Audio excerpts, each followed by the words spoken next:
Love lifts us up where we belong, where the eagles cry on a mountain high, yeah. So yeah, it's been some time since our last video, but we're back. And hopefully we'll be sticking around much longer.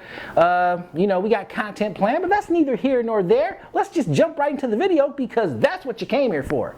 Wolf, are you ready? Wouldn't mind Princess Peach riding my Mario Kart all night long. Oh, hey, I'm ready. He's ready, I'm ready, and I know you guys are ready, so let's go. You know, there are tons and tons of great classics on the NES that are just as playable today as they were when they were first released. I'm talking about games like Castlevania, The Legend of Zelda, Metroid, Mario Brothers. These are standouts that not only define the NES era, but they help shape the landscape of video games itself. But when you have a console with so many legendary titles to its name, it's easy for the spotlight to overlook others that are just as enjoyable and worthy of your time. Well, in our never-ending quest to bring balance to the Force, we here at Entertainment Junk have compiled a list of 10 NES games hiding in plain sight that are worth being talked about, worth being praised, and worth picking up and playing. And if you've already played these games before, well, play them again because they're that damn good. This is Entertainment Junk's Top 10 Hidden Gems on the NES. Number 10.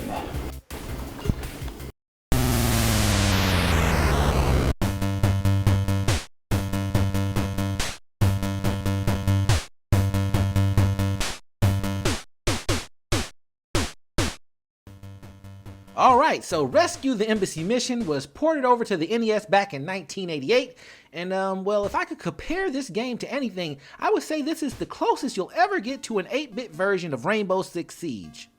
Pretty much the game is broken down into 3 parts. The first part will have you taking control of several team members from a special unit, SWAT team maybe, I'm not sure. Anyway, your goal is to make it past the searchlights and gunfire so you can get in position to take out the terrorist threat. And the second part has you attempting to snipe said terrorists whose silhouettes can be seen through the windows of the embassy building. And in the final section of the game, you will have to breach the embassy itself, searching for hostages while taking out the remaining bad guys along the way. Oh yeah! You know, it's not a super long game, but what it lacks in playtime, it makes up for in originality and fun. Definitely worth checking out. Trust me, guys, you won't find another game on the NES like this. It's a one-of-a-kind thing. If those factors don't make it a hidden gem, I don't know what does. Oh, and that music. Mwah! Number 9.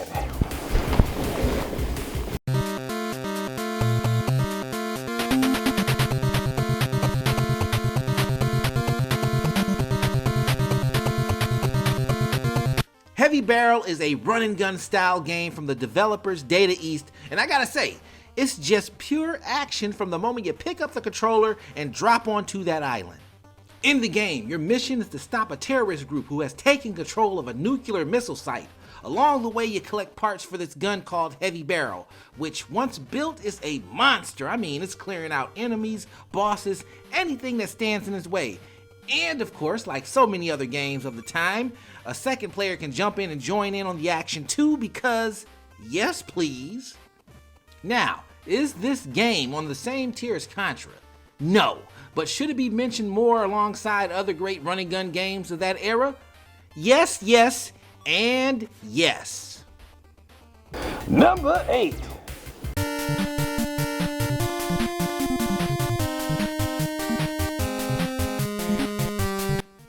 Yeah, there's no arguing about it. Ninja Gaiden is king of the ninja video games on the Nintendo, hands down. But that doesn't mean it didn't have some stiff competition during the NES life cycle, which brings us to Wrath of the Black Manta. The game sees you playing Black Manta, a ninja attempting to stop a gang that has been kidnapping children, one of the kids being the son of your sensei. The game has you battling through like 5 levels, taking down bad guys left and right, with additional help coming from your special ninja arts abilities. Oh yeah! Yeah, the story and the dialogue in the game, well, yeah, it just doesn't make sense sometimes. But none of that's going to matter because this game knows what you're really here for. You're here for the action. You're here for the fun. Ninjas plus action equals fun.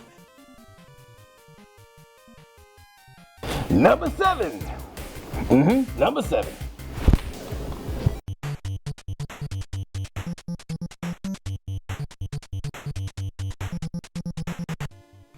In the world of gaming, there's only a handful of volleyball games, but if there's one to rule them all, it would be Super Spike V-Ball.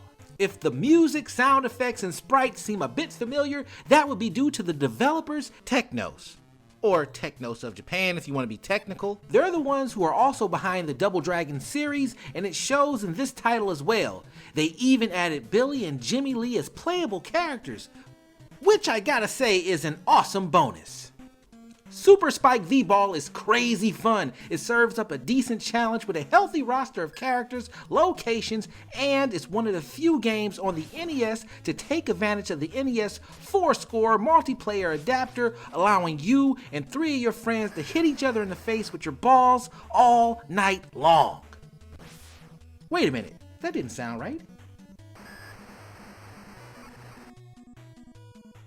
Number 6, T9. Oh yeah.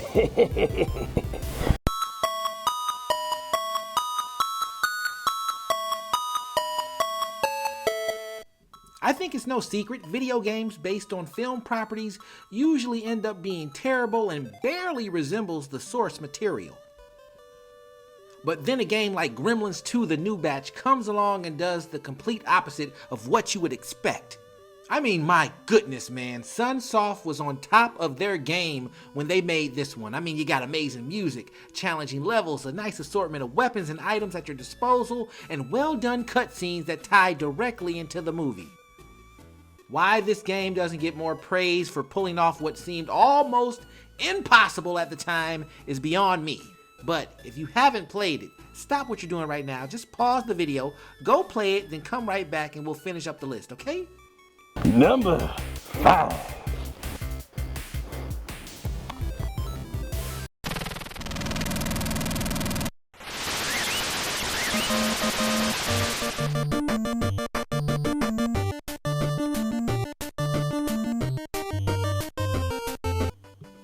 Back in the day, Capcom and Disney was the ultimate power couple on the NES, the Beyonce and Jay-Z of video gaming, if you will, giving us hit after hit, which is why it's easy to overlook this sequel to Chip 'n Dale Rescue Rangers.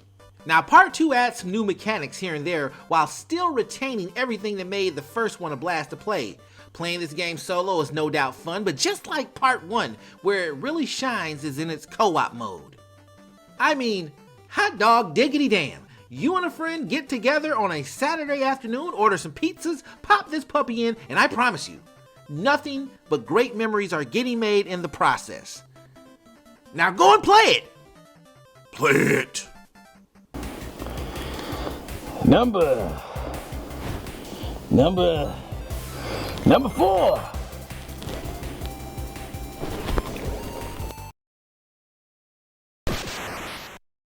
Coming in at number 4, we have another run and gun style game, but this time, it's coming from the folks over at Konami, who clearly dominated the genre with Contra. Add that on top of all the other hits they had going on at the time, and it's easy to see why Jackal kind of faded into the background and really didn't get talked about as much. But for those who did get the chance to play it, boy were they treated to one heck of a game. Instead of having your character running on foot taking out waves of enemies like Contra, this game decides to put you behind the wheels of a heavily armed Jeep, blasting your way through 6 levels of madness while rescuing POWs along the way. And I have to admit it, it's very satisfying running over those enemy soldiers. Like, hey, shoot all you want. These tires are about to make you part of the pavement, baby. Like some of the other games on this list, the co-op mode in Jackal only improves the fun factor that's already there. If you get the opportunity, pick it up and play it. It will be worth your time and you will have loads of fun. All right. It's number 3. We're on number 3, right?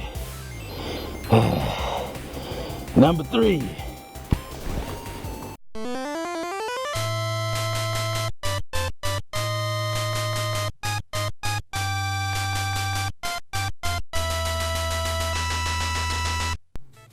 Okay, at first glance, this game looks like it drew a good portion of its inspiration from Zelda 2: Adventure of Link, which even the developers don't have a problem admitting to, but I don't necessarily see that as a bad thing, especially if you're a fan of the Zelda series on the NES.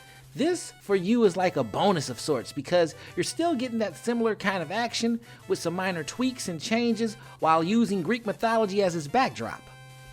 The game itself is still enjoyable to play through, and when you consider it was made with a small team of 3 people, and it was their very first game. That was the very first game the company worked on? Oh man, that just makes it more impressive. Look, at the end of the day, a fun game is a fun game, regardless of where the inspiration comes from. I feel like this game got buried under a lot of criticism and comparisons on the surface, and in the process, people missed out on something great. Something that can stand toe-to-toe with the best of them on the NES. Do yourself a favor and check it out. No, number 2. Number 2. Pick up order for number 2. Yeah. First and foremost, this game is amazing. I know I said before a little bit earlier, Ninja Gaiden is king of the ninja video games on the NES, but if there's one title that could go toe-to-toe with it, maybe even take the crown right off its head, it would be Shadow of the Ninja. This game right here has so much going for it. The music, the graphics, the gameplay, and it's 2-player co-op. Oh my god. Oh my god. This shouldn't even be a hidden gem. This should be in the same stratosphere, the same conversation as all the other heavy hitters on the NES. Why in the world this game didn't get a string of sequels or some sort of updated remake for the modern consoles is beyond me. This is damn near a perfect game. It checks all the boxes of what we gamers would consider classic, legendary even, and yet it's barely mentioned. Like so many of the other games on this list, if you haven't already, please, I implore you, to find this game, take 1 hour out of your day to play it. I promise you, it will be time well spent. Oh my god, this is a great game. All right, this big one, folks. Number 1. Yes, we made it. Number 1. Number 1. Number 1.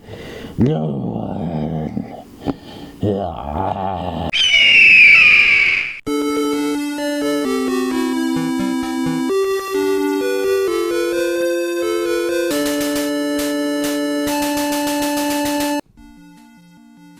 And here we are, folks, at number 1 with the Guardian Legend. This, to me, hands down, is the most underrated title on the NES. And just like Shadow of the Ninja, this game shouldn't even be on this list. It shouldn't be a hidden gem. It should be a household name. It should have its own anime series and a poorly done live-action movie from the 90s based on it by now. That's the level of praise and notoriety it should have gotten. But yet here we are, asking why. Yeah, it's kind of a commonplace now to see games being a hybrid of different genres, but for me, this was the first one. And at the time, I hadn't experienced nothing else like it. I mean, 1 minute you're playing a top-down shooter, the next you're doing some dungeon exploration similar to Legend of Zelda, but with a more futuristic setting. Toss in a little Metroid for good measure, and you got yourself one hell of a game. As for the story, you play this special Guardian of Earth, a female cyborg that has the ability to transform into an attack ship on command. And, well, she's been tasked with infiltrating and taking down a large alien-like planet before it crashes into Earth. I feel like one of the major things that really held this game back from being more successful would have to be its box art. You see, back then you didn't really have the ability to properly research a game like we do today. With the exception of a few magazines that would highlight and review video games, most of us young gamers were going in blind in terms of what to expect, so the box art played a really key role in our decision making. Now just take one look at the Guardian Legend box art and you can see why this title probably got passed up by many of us upon release. I mean, it's not bad, but there's nothing there that visually gets you excited, like you really want to pick it up and play it. Still, I can't stress enough how amazing this game is. Now, I know I'm gonna sound like a broken record because I've been saying it throughout this entire top 10, but really, if it's only one game on this entire list you need to play, it's this one right here. It's not good, it's not great. No, this game right here, it's legendary. And there you have it. Those were the top 10 hidden gems on the NES. Whew, that was fun. It's great to be back, you know. But if you enjoyed this video, by all means, smash that like button. And if you want to see more content like this, go ahead and subscribe, as it only helps, you know, grow this channel. Until next time, I'm Mike, he's the Wolf, and we'll see you guys in the next video.